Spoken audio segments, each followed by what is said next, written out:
अभाव में जीना कैसे सीखें, कठिन समय और महंगाई से लड़ने का सबसे बड़ा मंत्र।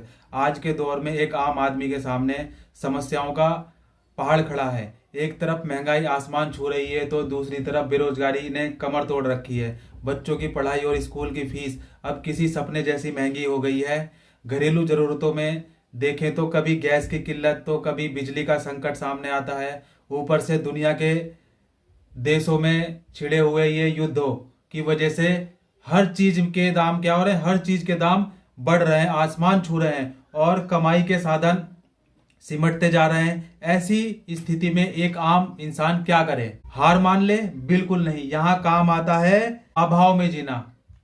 क्या काम आता है? अभाव में जीना। अभाव में जीने का मतलब यह नहीं है कि आप गरीबी में रहें या घुट घुट कर जिए, बल्कि इसका मतलब है मानसिक रूप से मजबूत होना। यह एक ऐसी कला है जहां हम अपनी बेतहाशा बढ़ती इच्छाओं पर लगाम लगाना सीखते हैं। जब हम अपनी जरूरतों और दिखावे के बीच का फर्क समझ लेते हैं तो आधी मुसीबतें तो वहीं खत्म हो जाती हैं। हमें यह सीखना होगा कि अगर साधन कम है तो भी घर को संयम और समझदारी से कैसे चलाया जाए। अपना जो फिजूल खर्च है, फिजूल खर्ची को रोकना, गैर जरूरी खर्चों को बंद करना और जो हाथ में है उसका सही इस्तेमाल करना ही आज का सबसे बड़ा जीवन कौशल है। अब देखो, जो हमारे पास है उसी को बेहतर बनाने की कला सीखनी है। यह वक्त अपनी जीवन शैली को सादा बनाने का है। जब हम सादगी और अपना संस्कार बना लेते हैं तो बढ़ती महंगाई या बाहरी संकट हमें विचलित नहीं कर पाते। अभाव में हमें आत्मनिर्भर बनना सिखाता है। अभाव हमें क्या सिखाता है? आत्मनिर्भर बनना सिखाता है।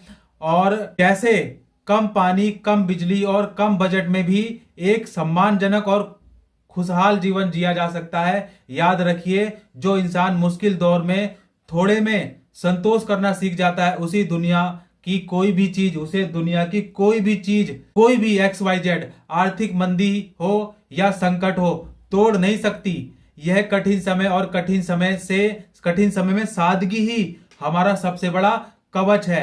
अब इसका अगर हम निष्कर्ष निकालें, देखो निष्कर्ष क्या निकलता है? इस बात का निष्कर्ष निकलता है अभाव दरअसल कोई सजा नहीं बल्कि ईश्वर द्वारा लिया गया वह इम्तिहान है जो हमें असली इंसान बनाता है। जब हम अपनी जरूरतों को सीमित कर लेते हैं, दायरे में कर लेते हैं, तो हम लालच और चिंता की बेड़ियों से आजाद हो जाते हैं। याद रखिए, इतिहास गवाह है कि महान व्यक्तित्व महलों की अय्यासी से नहीं बल्कि अभाव की आग में तपकर ही निकलते हैं। और आज की अगर बचत की बात करें, आज की बचत और आज का संयम ही आपके कल की मुस्कुराहट की बुनियाद बनेगा।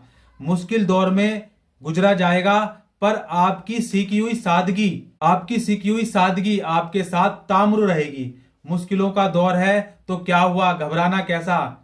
तिनके से ही बनता है चिड़िया का आशियाना कैसा। जो थोड़े में खुश रहने का हुनर सीख लेते हैं उनके कदमों में झुक जाता है ये जमाना कैसा। एक अपील है मेरी आपसे विनम्रता के साथ, अगर यह बात आपके दिल को छू गई हो और आपको लगता है कि आज के दौर में यह सीख हर घर तक पहुंचनी चाहिए तो इस संदेश को शेयर जरूर करें।